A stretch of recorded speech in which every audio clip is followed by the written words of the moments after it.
Thank you for inviting me to address the 13th Annual Capital Link New York Maritime Forum. I am delighted to speak to such a distinguished audience. I also wish to thank Mr. Nicholas Bornosis, President and CEO of Capital Link, for organizing this truly exceptional event. Today, I would like to highlight for you some of the administration's priorities and policies in international trade and invite your feedback on supply chain initiatives. As this audience is well aware, global trade is crucially dependent on maritime transportation. About 90% of global trade in goods by tonnage is transported by ocean shipping, with an annual total shipping value of $14 trillion. The U.S. is one of the world's largest maritime nations in terms of tonnage, accounting for about 2.3 billion of the 7.7 billion tons of goods transported globally via ocean each year. For most U.S. industries, 50% or more of their international trade in goods travels through maritime supply chains, and almost every U.S. industrial sector is dependent on maritime services for the continual flow of material they need to keep their plants operating and to ship their products to overseas markets, particularly energy producers, industrial manufacturers, farmers, chemical and plastic producers, and retailers. New York, and therefore all of you, holds a prominent role as the center of the U.S. maritime sector, and this event is especially relevant. Trade policy is an essential part of President Biden's Build Back Better agenda to rebuild the economy post-pandemic. The president has outlined a worker-centric trade policy that protects American workers, but also promotes equitable economic growth around the world based on a sustainable environment and rules that are enforced. First, trade must protect and empower workers, drive wage growth, and lead to better economic outcomes for all Americans. Trade policy must respect the dignity of work and value Americans as workers and wage earners, not only as consumers. The Biden administration will develop new trade policies that promote equitable economic growth by including strong, enforceable labor standards and trade agreements that protect workers' rights and increase economic security. Second, the president's trade agenda is putting the world on a sustainable environment and climate path, working with other countries both bilaterally and multilaterally. The trade agenda will include the negotiation and implementation of strong environmental standards that are critical to a sustainable climate pathway, and will support the Biden administration's comprehensive vision of reducing greenhouse gas emissions and achieving net zero global emissions by 2050. By fostering U.S. innovation and production of climate-related technology and promoting resilient, renewable energy supply chains. Third, the president's trade agenda looks to advancing racial equity and supporting underserved communities.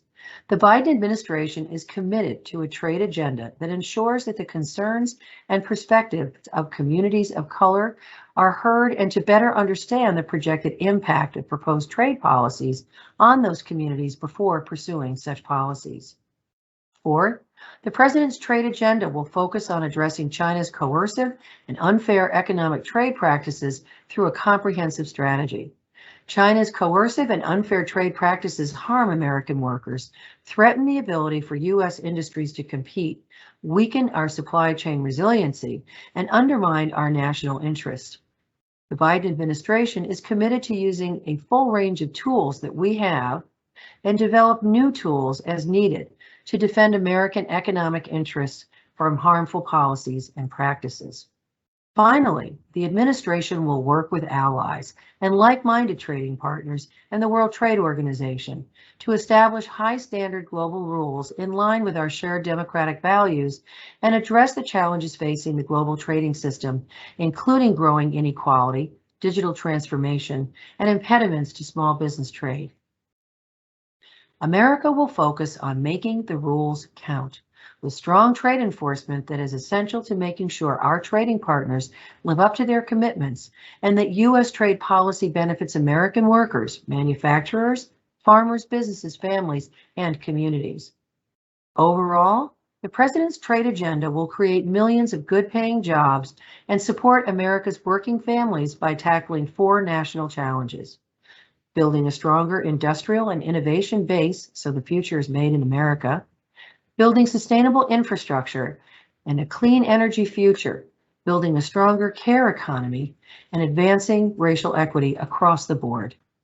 The President's trade agenda is a key part of the Biden-Harris administration's effort to defeat COVID-19, help the economy recover, and build back better. In order to build back better, a strong economy needs to have trade that flows smoothly and securely. To this end, one of the administration's key priorities is in securing U.S. supply chains and in working with you as supply chain stakeholders to find ways to alleviate the many factors that have almost stalled the nationwide movement of crucial cargo between our ports and end users. The White House's executive order on America's supply chains called for a comprehensive review of critical U.S. supply chains to identify risks, address vulnerabilities, and develop a strategy to promote resilience. In June, the administration released its initial reviews of 4 critical supply chains. 1, semiconductor manufacturing, and advanced packaging. 2, large capacity batteries. 3, critical minerals and materials. And 4, pharmaceuticals and active pharmaceutical ingredients. The White House reviews recommended that the administration take the following actions, including develop a comprehensive trade strategy to support supply chain resilience and U.S. competitiveness, incorporate supply chain resilience into an ongoing review of U.S.-China trade policy, and ensure that the United States works with allies and partners to decrease vulnerabilities in global supply chains, secure supplies of critical goods, and strengthen our collective supply chain resilience. The administration will strengthen engagement with allies and partners to promote fair semiconductor chip allocations, increase production, and encourage greater investment.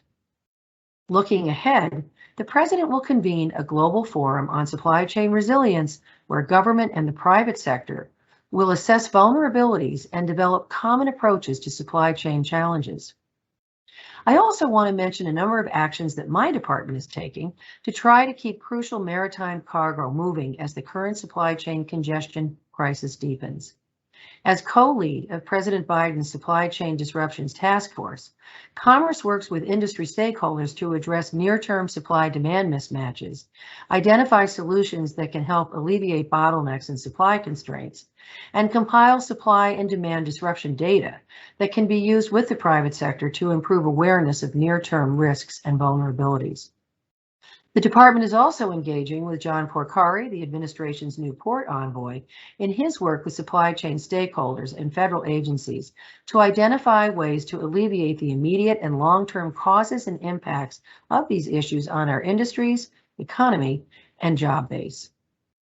Lastly, the department's International Trade Administration is a key member of the Interagency Task Force that is providing the National Economic Council with data on the status of maritime shipping, port and inland infrastructure capacity, and other conditions that affect the cost and flow of domestic and international freight.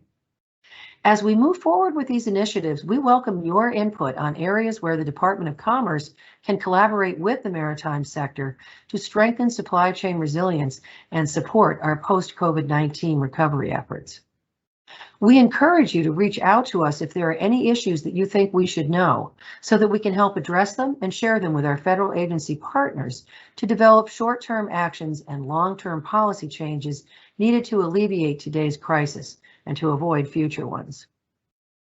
Thank you again for the opportunity to address the 13th Annual Capital Link New York Maritime Forum. I look forward to the recommendations from these sessions.